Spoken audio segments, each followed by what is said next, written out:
All right, so special guest star, because I don't have the Ruger Max-9, is the Glock 43X precursor. This is a, what is that? Not precursor, but foreshadowing. Okay, that's already took me a little while. Foreshadowing. So yeah, the Ruger Max-9 is up for review. I'm going to be doing that. I hope you enjoy. Let me know what you think about it, of course. I'm not going to do an outro. I mentioned that in the video, but with the Ruger Max-9, I wanted to make one clarification. So with some of these pistols, I named the shooting experience as a pro. And I do that mostly because I have maybe an expectation, especially with EDCs, to anticipate recoil, shake and sight acquisition, comfort, all that stuff, right? So when a EDC, especially an EDC, surprises me, then that shooting experience definitely is a pro, because like I've shot the XDS, the Springfield Armory XDS, which is a single stack 1911 style. I'm sorry, the XDS is not a 1911 style. It is a Glock style striker fire pistol, single stack 45, which really, kicks like a mule. That shooting experience is fine. It's what you expect. But when something like the Ruger Max-9, for instance, gives that shooting experience where it feels very good to shoot, and everything about it was very pleasant for the price, especially for the price, all of that. When you're paying for that, you expect something else to be a little bit less than, but when a shooting experience exceeds the price, the class that it's in, etc., that's why I list it. So I just want to make that clear, that when I have been listing shooting experience for some of these reviews, and it's because I expect something getting into that platform, whether it be full size or EDC, mostly EDC, because of the expectation that it's a shorter barrel, it's a smaller frame, it's going to give it a little bit more kick. So that's what I just want to make sure that that's clear. It's not just a blanket, oh yeah, shooting experience for every single one of these firearms. But if it is distinct and to note, then I do mention it. So just for clarification's sake. Hope you enjoy. Thank you so much for liking, subscribing, commenting, recommending, all of that jazz, not in that particular order. Really appreciate you. Enjoy the video, enjoy the review. Tell me what you think. I had a great time shooting this. You folks are awesome. Thank you so much. Enjoy. This video is intended for educational and informational purposes only. All firearm handling shown is performed by trained individuals in a controlled environment. Always follow the 4 rules of gun safety. Number 1, treat your firearm as if it is loaded. Number 2, never point a firearm at anything you do not intend to destroy. Number 3, keep your finger off the trigger until you are ready to shoot. Number 4, be sure of your target and what is beyond it. Comply with all local, state, and federal laws regarding firearms. Do not attempt to replicate any action seen in this video without proper training and safety measures. The creators assume no liability for misuse or unsafe practices.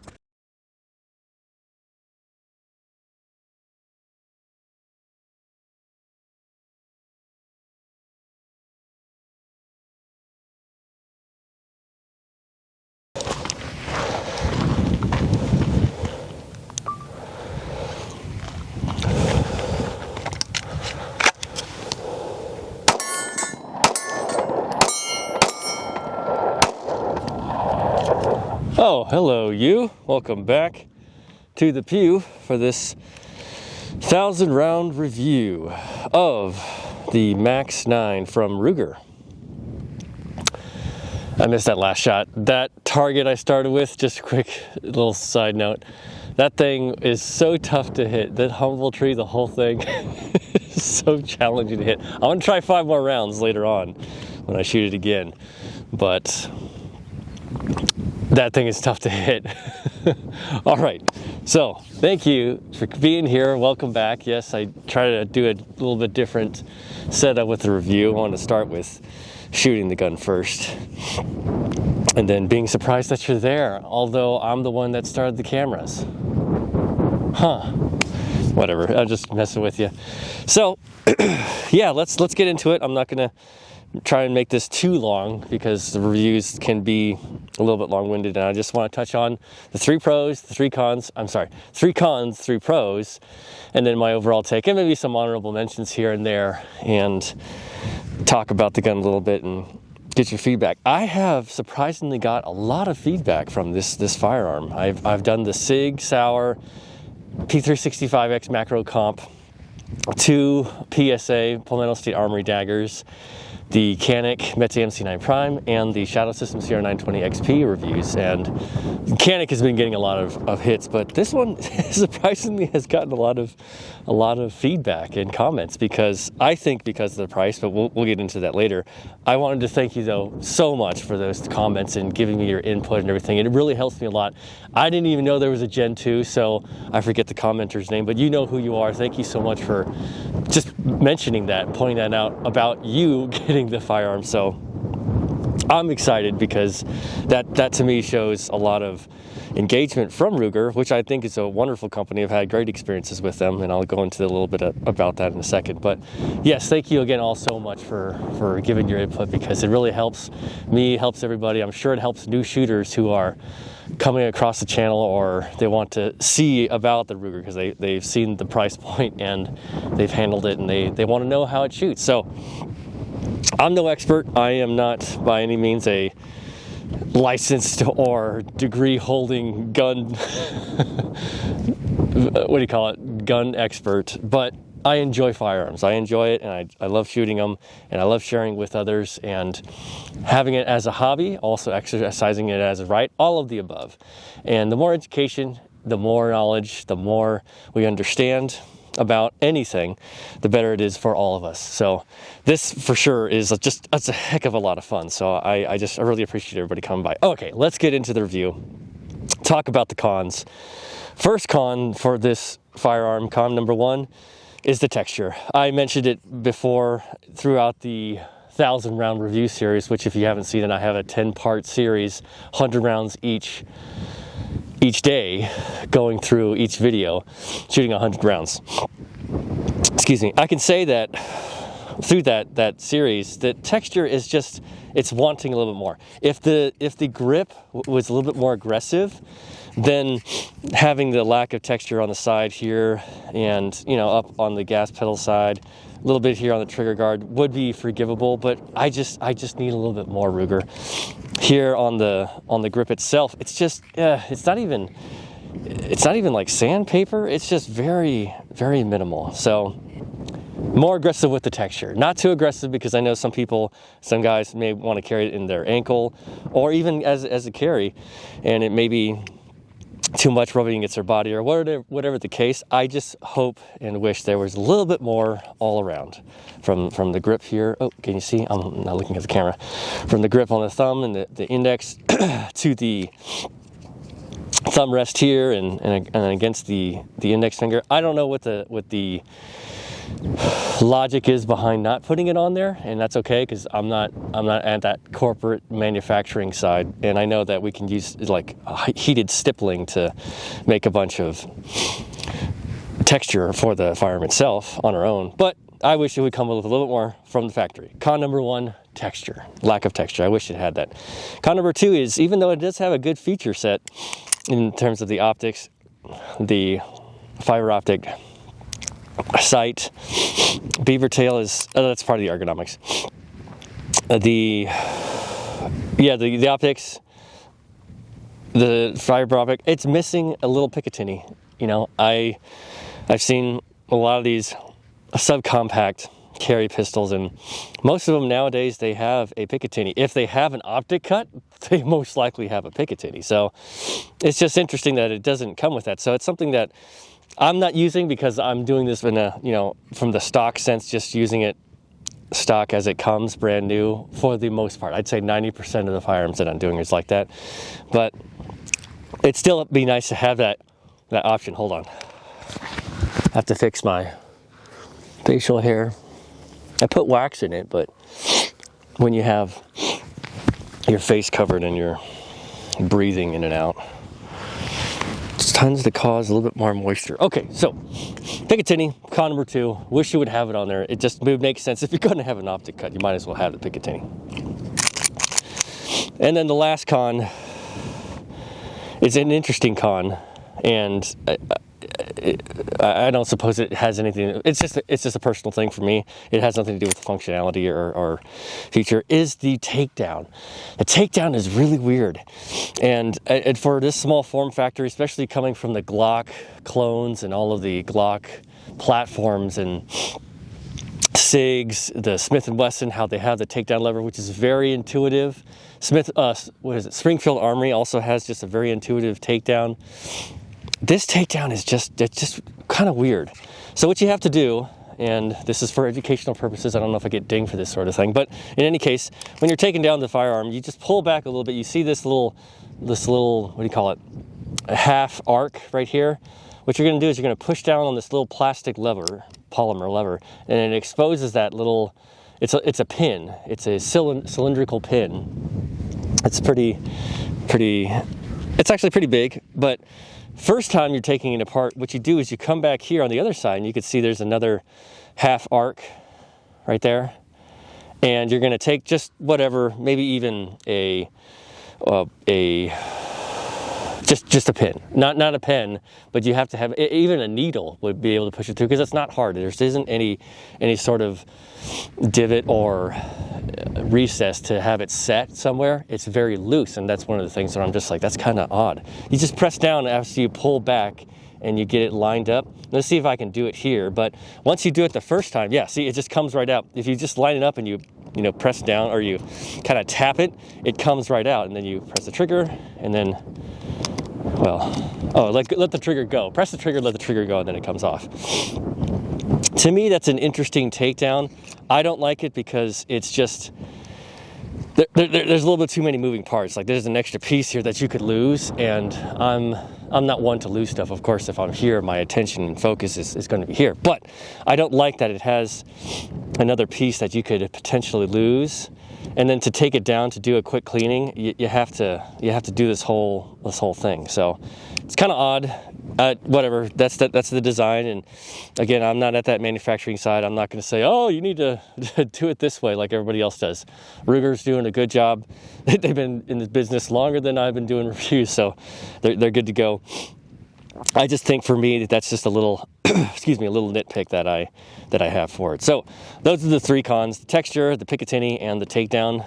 It doesn't, overall, it doesn't take away from the shooting experience for the most part. The texture, depending on what kind of magazine you have too. This is the extended base plate they're all 10 rounds. It comes with two 10-round magazines. And the smaller one, which I didn't bring, obviously, it goes, it basically goes flush with the firearm. So your pinky, if your hand is my size, which is 8 inches from thumb to pinky, your pinky will rest underneath. Anyway, doesn't take away, none of these things takes away except for maybe the texture. So those are the cons. The pros, pro number one is how it shoots. And initially, like that small target, I was sucking sand, man. I was just like, I suck really bad, or the gun is just not good at that distance, or something's going on. I couldn't get a beat with it, and it took me, I think it was like 400 to 500 rounds, and then it was smooth. It was really smooth. I enjoyed it a lot. Initial impressions was, it's good, but I just wasn't accurate, so that was discouraging. But as I got to shoot more and more, I'm like, dang, this is nice. This is a really nice pistol, and I'm interested to see the Gen 2. This is a Gen 1. You could tell the cut's kind of angled on the bottom here, whereas the Gen 2 has just straight cuts, slide serrations. Excuse me, not cuts, but slide serrations. So, yeah, after 500, I was like, dang, this is really nice, and I enjoy it. I appreciate it for what it is. I had a really good time, and then it became accurate for what it is, right? I'm not sniping all the way, a mile away and hitting a target, but I'm sure there's some guys that can do that. Practice makes perfect. But yeah, pro, what was it? What did I say? The pro was, yeah. So the pro number one is, the shooting experience for me was really good, and I was surprised to see that it was very accurate once I got to practice with it. The trigger could be a little. I'll talk about those little honorable mentions later. But the pro number one is the shooting experience. So the shooting experience was great. The grip and everything was amazing. All that stuff together, the accuracy, all that stuff, it was surprising. I didn't expect it. So that to me was a pro, in that the expectation was low because the price was low. It's a Ruger 9mm. So I didn't think anything of it, but I was like, wow, this is actually very accurate and enjoyable. It's a very enjoyable experience. So that's pro number one. Maybe that should have been last, but overall shooting experience with the gun is a definite pro. Second pro is the price. The price is coupled with that shooting experience, because the price was $230 or $220 because it was on clearance. This gun shop was getting rid of them, I guess, and I was looking for EDCs to do reviews on, and I saw it and I was like, cool, I'm gonna take that, because I'd been looking it up for a little bit, and it was $220. I was like, wow, that's nothing. And of course, I didn't think anything of it because it's $220. But once I started shooting it, once I got to familiarize myself with it, I was like, that's a steal. That's a steal. And I think the Gen 2 brand new is another $250 maybe, or in the ballpark of $200, below $300. That's the point I'm trying to make, is the price is low to get into it, to shoot it. The recoil isn't shocking. Maybe for a new shooter you should start somewhere else, but you could easily go to this, and it's great. The price for the gun and for the overall experience and shooting experience is awesome. I think that is a definite pro. You can get into this platform and carry if you so choose to it, and this is wonderful. So the last pro I'll have for it is the ergonomics. Ergonomics for me is key, of course, when you're shooting. And although it's not perfect, it definitely is something that I got used to. It's a slim line form factor, so it can fit, next to your body. You can carry it. It's very, very comfortable. Excuse me.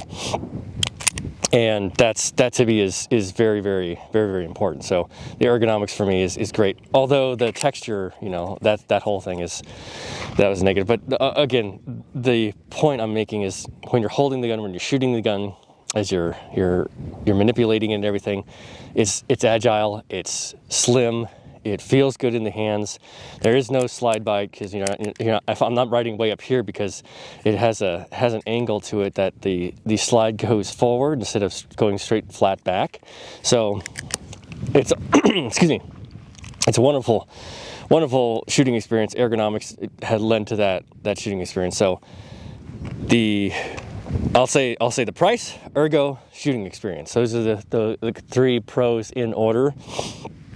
A couple of the eccentricities that I will mention that don't take away from it, maybe it's just my hands and it's just something that I do notice, is I ride high. I ride really high because, like I said, maybe it's my hands and my body frame size.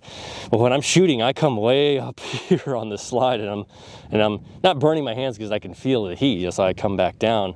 But I want to grip it more, and that's probably because I have a little bit larger sized palm, so I want to get more on that. So anyway, that's something that I did notice with my hand. And then another little tidbit was, the trigger was fine. The trigger was good to go. This part right here, you see how it doesn't set all the way, and you just kick it in and it comes forward? Again, doesn't take away from the shooting experience if you pull back the slide. And it's only when you have depressed the trigger, after you come forward and you just gently let it set, it doesn't go into full battery. Again, if you're shooting and you shot around, the slide comes back and goes forward again, it's not going to hang up back there, not going to battery. So it's not a problem. But I did notice it when I'm doing dry fire and I had that happen. Again, not a big deal. It doesn't take away from it. Excuse me. And then the last eccentricity, I think, one of the guest shooters, he actually accidentally bled because he slammed a magazine in too hard. But that was his fault, not the gun's fault. Yeah, I think there was just those two that I could think of. I was riding too high up here on the firearm, and then also after you fired, it doesn't go right back into battery. No big deal. Not a big deal. No negatives. Still great for the price. I'm extremely happy with it. This is something that I was pleasantly surprised, and I know a lot of you have given your responses to it. And one of the commenters had mentioned that they tested out the Mete MC9 Prime two of them on a range that was very reputable, and they had some catastrophic failures with it and not good at all. And they were looking to get into it. It was good that they wanted to rent it and test it out. I think they said they rented it, and it just did not perform well. And I'm like, dang, that really does suck, and I feel so bad. But then they went over to the Ruger, and this thing shot through everything. 1,000 rounds, not a malfunction.